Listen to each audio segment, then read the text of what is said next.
প্রায় ১.৫ যুগ পর দেশে প্রত্যাবর্তন। ১৭ বছরের প্রতিটি প্রহর গুনছিলেন তিনি দেশে ফেরার জন্য, মাতৃভূমির মাটি স্পর্শ করার জন্য।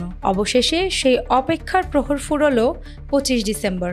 ১৭ বছর আগে এক অনিশ্চয়তার মধ্যে দেশ ছেড়েছিলেন তারেক রহমান। যখন দেশ ত্যাগ করেন তখন বিএনপির নেতাকর্মীদের মধ্যে নেমে আসে গভীর শোক আর আর্তনাদ।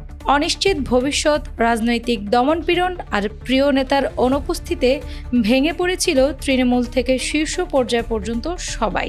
অনেকের চোখে ছিল অশ্রু, কণ্ঠে ছিল ক্ষোভ আর বুক ভরা হাহাকার। কবে আবার ফিরবেন নেতা? এই প্রশ্নই তখন ঘুরপাক খেয়েছিল হাজারো নেতাকর্মীর মনে।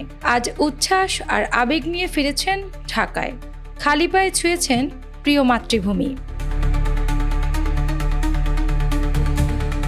১৮ মাসের কারাবাসের পর ২০০৮ সালের ১১ সেপ্টেম্বর বাংলাদেশ ছেড়ে লন্ডনে পাড়ি দিয়েছিলেন তিনি। এরপর দীর্ঘ সময় ব্রিটেনেই স্ত্রী ও কন্যাকে নিয়ে স্বেচ্ছা নির্বাসনে ছিলেন বিএনপির এই শীর্ষ নেতা। ১৭ বছর এই দীর্ঘ সময়ে একবারও বাংলাদেশের মাটিতে পা রাখেননি জিয়াপুত্র তারেক রহমান। ২০০৭ সালের ১১ জানুয়ারি দেশে জারি হয় জরুরি অবস্থা, যা 111 নামে পরিচিত। সেনা সমর্থিত তত্ত্বাবধায়ক সরকারের সময়ে দুর্নীতির মামলায় গ্রেপ্তার হন তিনি। ১৮ মাস কারাভোগের পর ২০০৮ সালের ৩ সেপ্টেম্বর মুক্তি পান। সেই সময় কারাগারে তার উপর নির্যাতনের অভিযোগও উঠে।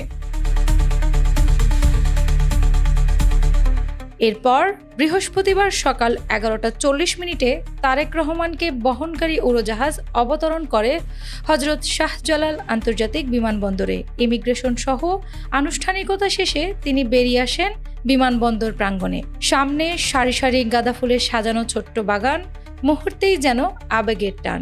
জুতা খুলে পা রাখেন দেশের মাটিতে, শিশির ভেজা ঘাসে কিছুক্ষণ খালি পায়ে হাঁটেন, হাতে তুলে নেন এক মুঠো মাটি।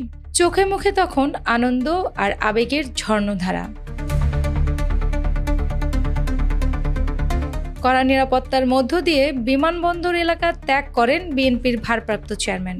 সবার আগে বাংলাদেশ লেখা লাল সবুজ বুলেট প্রুফ বাসে রওনা দেন ৩০০ ফিট এলাকার গণসংবর্ধনা স্থলের উদ্দেশ্যে। পথে পথে বাস থেকে হাত নেড়ে শুভেচ্ছা জানান অপেক্ষমান জনতার উদ্দেশ্যে। বিকেল ৩টা ৫০ পূর্বাচলের ৩০০ ফিট এলাকায় গণসংবর্ধনার মঞ্চে পৌঁছান তারেক রহমান। জাতির উদ্দেশ্যে বক্তব্য রাখেন তিনি। বলেন, আপনাদের দোয়ায় আমি আজ আবার এখানে ফিরে এসেছি। সময় এসেছে সবাই মিলে দেশ গড়ার। বক্তব্য শেষে প্রথমেই যান এভার কেয়ার হাসপাতালে মা ও সাবেক প্রধানমন্ত্রী বেগম খালেদা জিয়ার সঙ্গে সাক্ষাতে। সেখান থেকে পরে গুলশানের বাসভবনে যান বিএনপির এই শীর্ষ নেতা। দেশে পা রাখার পর অন্তর্বর্তী সরকারের প্রধান উপদেষ্টা অধ্যাপক ডক্টর মোহাম্মদ ইউনূসকে ধন্যবাদ জানান তারেক রহমান। সামাজিক যোগাযোগ মাধ্যম ফেসবুকে প্রকাশিত এক ভিডিও বার্তায় তিনি বলেন, আপনি আমার জন্য দোয়া করবেন। আমার পরিবারের পক্ষ থেকে আপনাকে ধন্যবাদ জানাচ্ছি। আমার নিরাপত্তার জন্য আপনারা যে ব্যবস্থা নিয়েছেন সেজন্য অসংখ্য ধন্যবাদ। এ সময় ডক্টর ইউনূসের স্বাস্থ্যের খোঁজ খবরও নেন তিনি। সামনের ফেব্রুয়ারিতে জাতীয় নির্বাচন, ঠিক এই সময়ে তারেক রহমানের স্বদেশ প্রত্যাবর্তন শুধু বিএনপির জন্যই নয়, বরং দেশের চলমান রাজনৈতিক পট পরিবর্তনের এই সন্ধিক্ষণেও অত্যন্ত গুরুত্বপূর্ণ একটি ঘটনা। অ্যানি আক্তার, বাংলা বাজার পত্রিকা।